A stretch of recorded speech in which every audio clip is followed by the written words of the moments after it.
Subito le vaccinazioni per la lingua blu o si rischia un'epidemia estiva con gravi danni alle aziende e nuove spese regionali nei risarcimenti. E questo è l'appello lanciato da Confagricoltura Sardegna. La nuova strategia vaccinale proposta per il 2022 dalla Regione presentava novità importanti e sulla carta molto più incisive rispetto al passato, quando ogni anno nei mesi estivi o autunnali la malattia si manifestava in migliaia di aziende della Sardegna, sottolinea in una nota il direttore regionale Maurizio Onorato.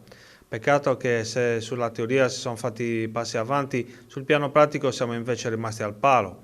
La Confagricoltura rileva che a marzo l'assessorato della sanità aveva comunicato che la vaccinazione ovina con 1.300.000 dosi sarebbe stata obbligatoria per 5.290 aziende, quelle ad alto rischio dove avrebbe interessato tutti i capi allevati.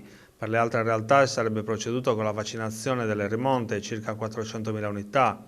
Confagricoltura ricorda che era stata fissata per il 10 luglio la data di conclusione della campagna vaccinale, che dal quadro attuale parrebbe impossibile riuscire a rispettare. L'associazione sottolinea di aver chiesto di anticipare a febbraio la vaccinazione per evitare problemi agli ovini nella produzione del latte e nella nascita degli agnelli.